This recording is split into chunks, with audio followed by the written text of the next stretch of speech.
Hey everyone, Bubba here.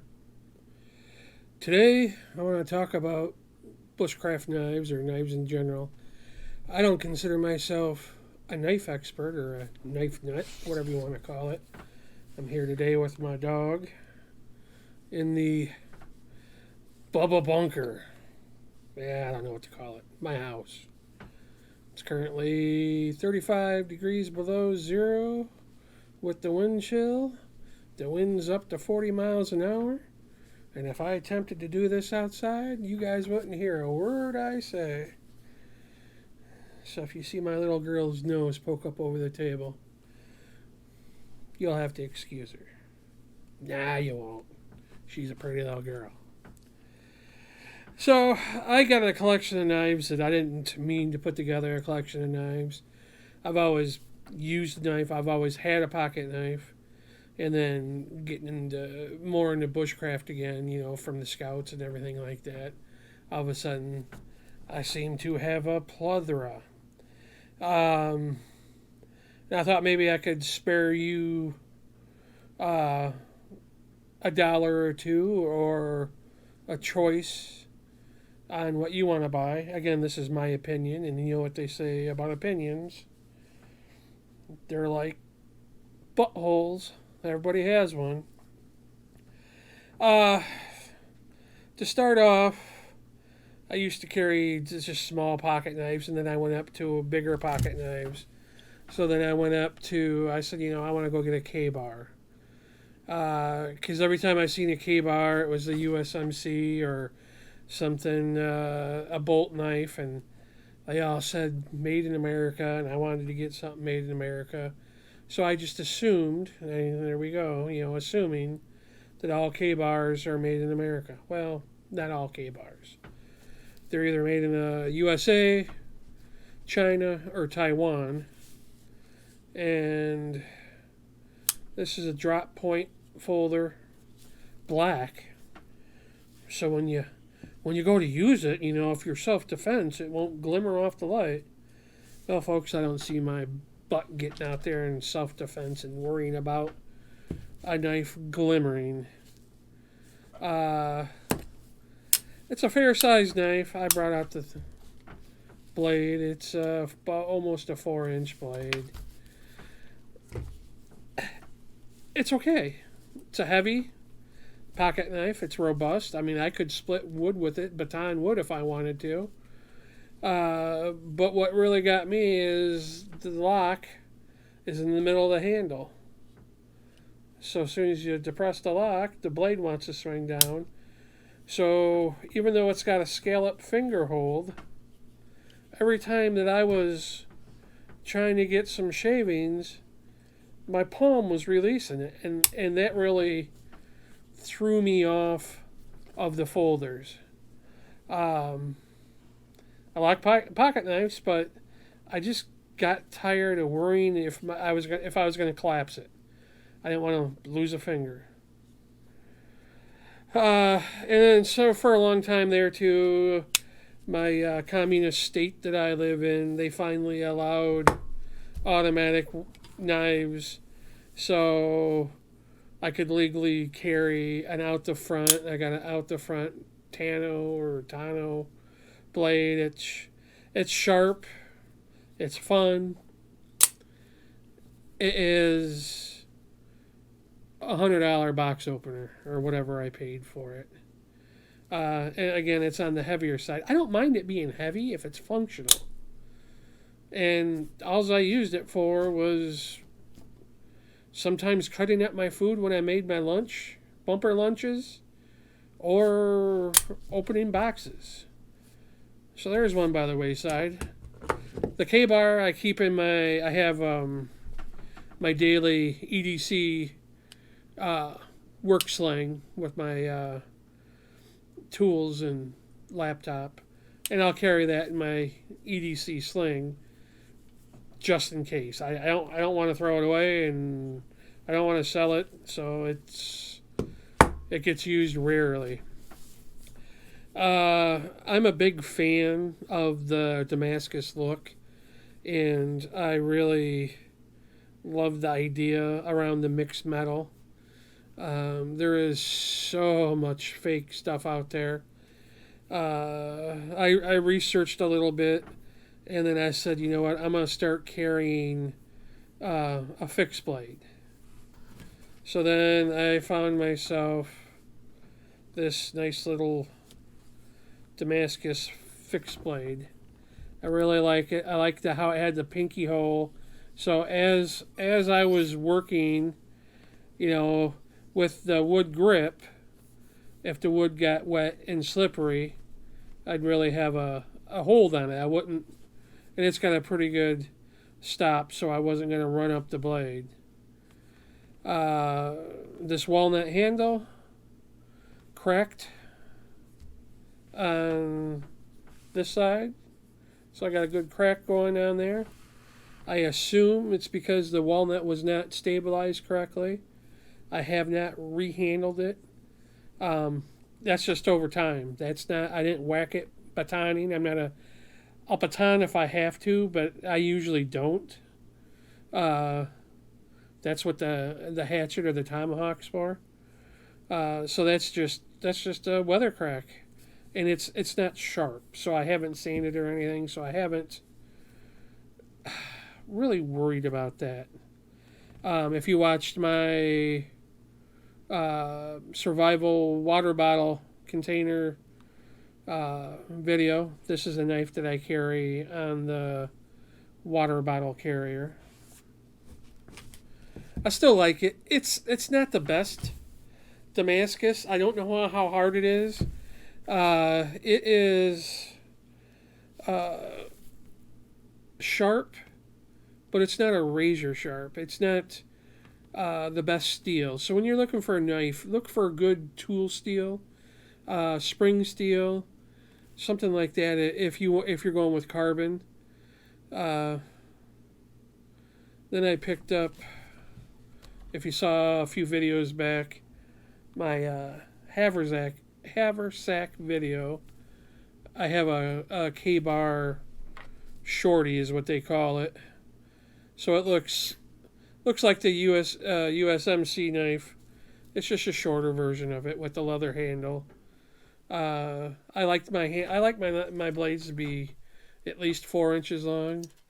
That one's 5 inches, and that's just again on my look out for the perfect knife. This was just a stepping stone.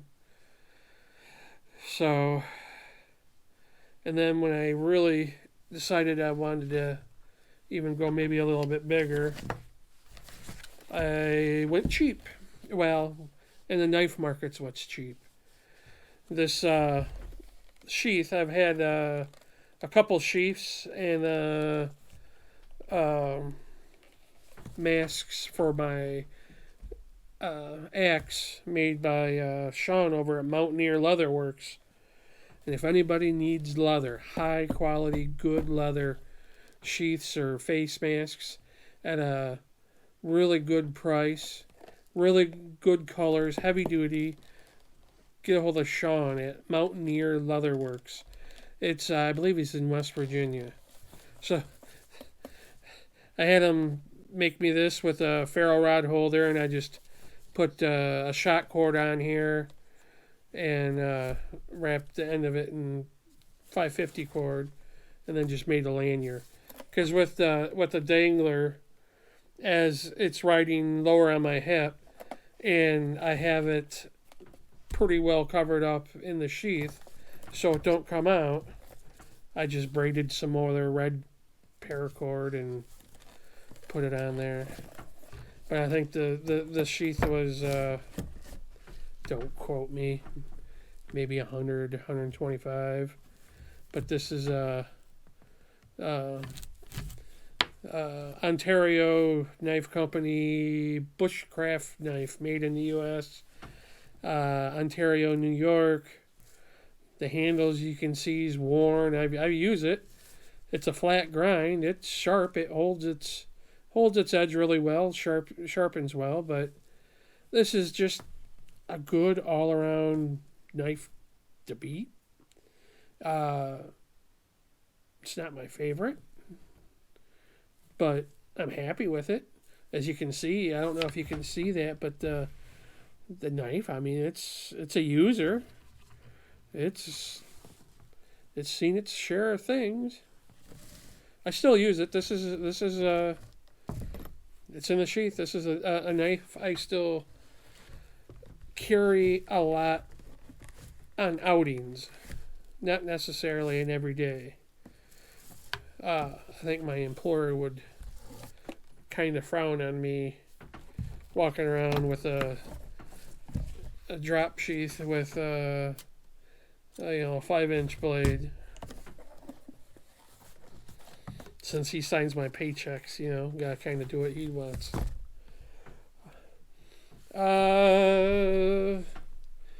Knife that we came across. I like this concept as much as I like Damascus. Is knives made from a farrier rasp. So this was an old farrier's rasp, and they forged it out and put a kind of a. I'm not a big knife guy. There's a cut and then another second bevel. There's one bevel and a second bevel. It's not really a scandy. I don't know what you would call that. And this thing, really, batons. I mean, you can almost split wood just by swinging. This thing is heavy. This thing is stout. It's got, I gotta take my glasses off to see. It's got over a 1/4-inch thickness blade spine. And that the blade of that is 7 inches. This is not a knife that I would use regularly. I would not sit there and do curls or shavings. I mean, your arm would wear out. The scales are so thin up here because it's so thick. But it's a tank. It's a beast. So it's, and this is my grandson's. He's little and 9 years old.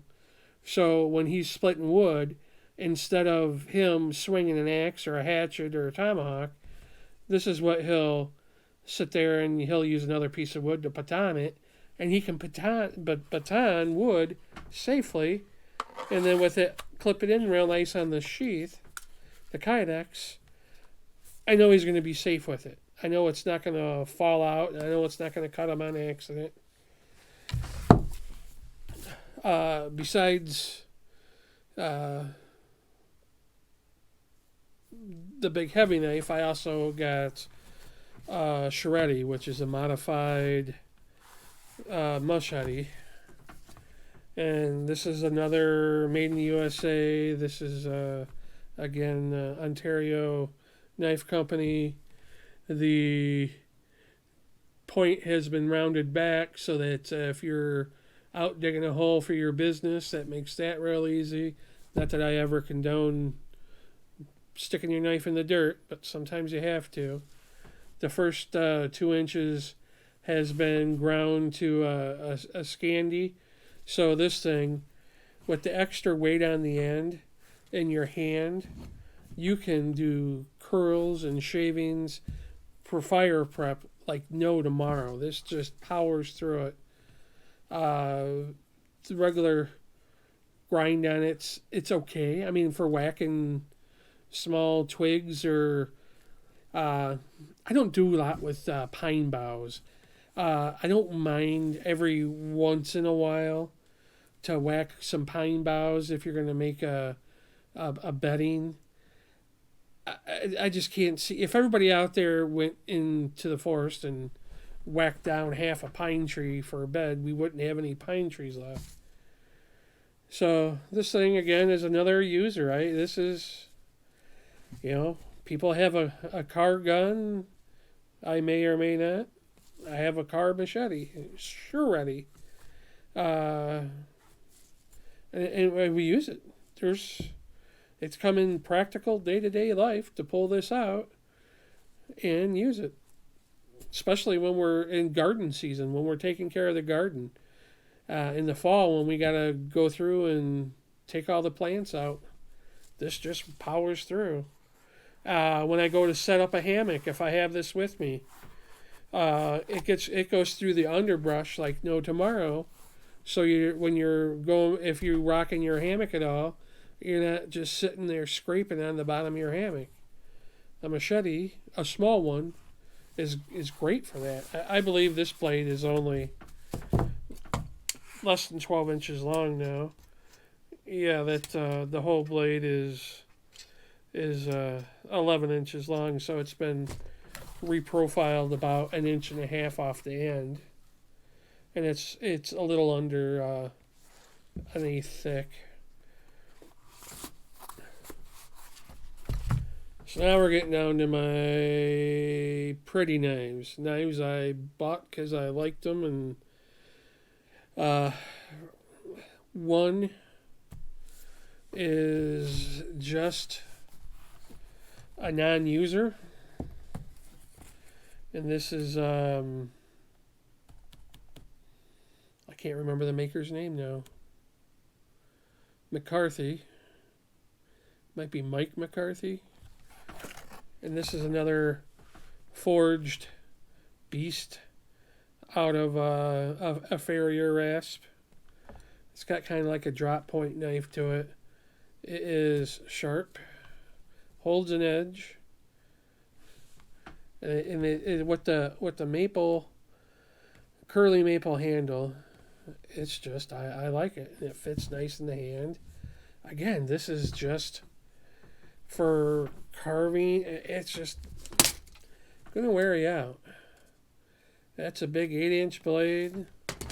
Again, the spine is just a tad over 1/4 inch. And it's just big and bulky and feels nice in your hand. So this I don't use. This I actually got in a package deal when I bought another one of my tomahawks. And I like it. It's just every once in a while to fiddle with it and to put it on my display case is just nice.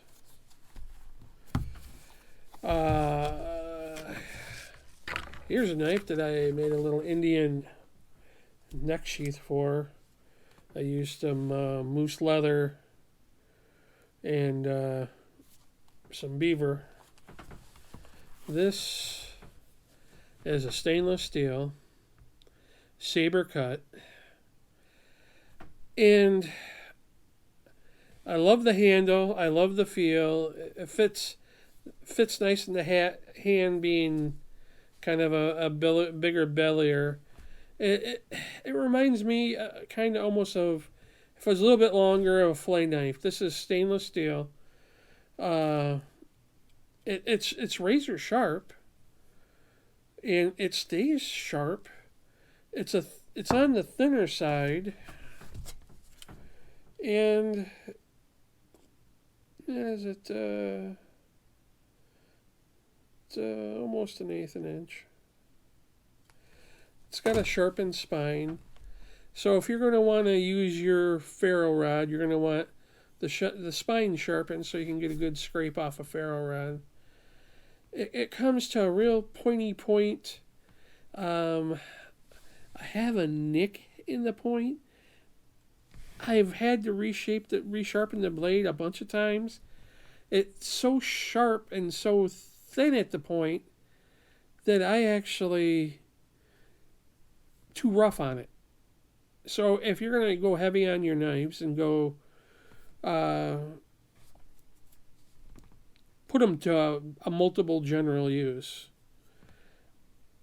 I wouldn't buy a saber grind again this thin. I'm just constantly now I don't use it because every time I go to use it, I ding it up and put a nick in it, and then it doesn't cut worth a darn until I have to not really reprofile it, but sharpen it well. This is a knife. I have well, I guess I'll show my EDC first. So I got a clip pouch again, or a clip sheath. Again, this leather is from Mountaineer Leatherworks.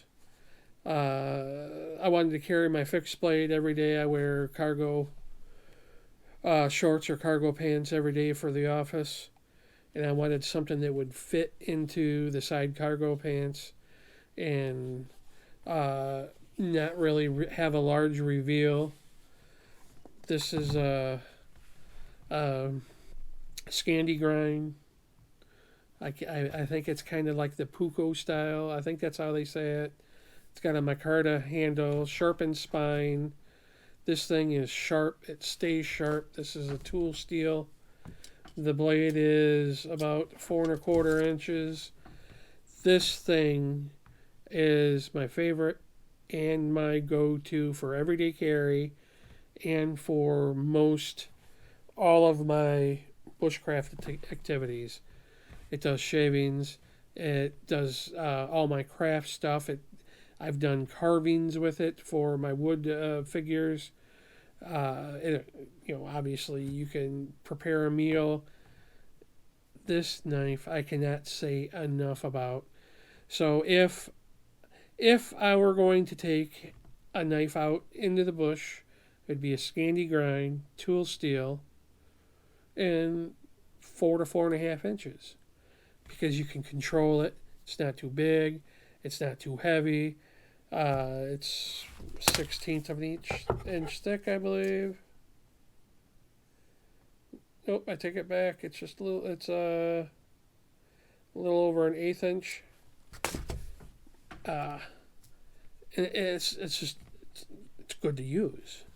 So this maker was out of Romania, and then he sells other fancier knives every now and again. And I saw that he was doing an auction for a Damascus Blade. And again, I'm a sucker for Damascus. This is 3 steels. It's a tool steel, a spring steel, I believe, and a nickel. And then for the handle is stabilized giraffe bone. So it's kind of exotic to me. And then it's got rosewood inlays that go around. And I use it. It's sharp. I use it every day in the warmer months. So now that I'm wearing long pants because it's cold in wintertime, I don't know if anybody's ever noticed the cargo pants pocket on your pants are longer than they are on your shorts. So when I carry this in the summer months, it gets me an extra inch, which is about the difference in the pocket size. So I can comfortably carry the Damascus knife half the year and the Puko another half of the year. And I love them. Again, they're both got a good edge on them. They both stay sharp. That is not a Scandi grind. That's more of a flat grind. But the Scandi grind, a lot of people argue back and forth between saber, Scandi, flat. It's just the way that it's beveled, and then it comes to a point. I'm in Camp Scandi. Love it. Another everyday carry is my multi-tool that has a little bitty folding knife on it. Cuts tape real well. I suppose if this is all I had, I could kind of do some stuff, but I wouldn't rely on my multi-tool for processing anything. So, I started off with wanting one knife, and I got 2, 4, 6, 8, 10, 12, 13, 14. So somehow getting knives is like tattoos. Once you get one, you get more. And of course, for my camp kitchen that I always have in my car, because I do, whether we're at the cabin or on vacation or out in the bush or wherever, with my cook set, I always have an Opal number 8. And I got the carbon one. I don't know why. Just did. And if you ever get an Opal, the wood handle in the summer times will swell a little bit to where you can't pull open the knife. If you just bang it on the back side, not the knife side, on the table, it will rattle it. And then right there, it kind of opened it a little bit to make it easy to open it up. And this thing will slice tomatoes paper thin, all your veggies, whatever you're doing. This is the most excellent food prep knife that's a folder that I've ever had. Yeah, it's number 8. And these things are cheap. Cheap. You know, $20, something like that on Amazon.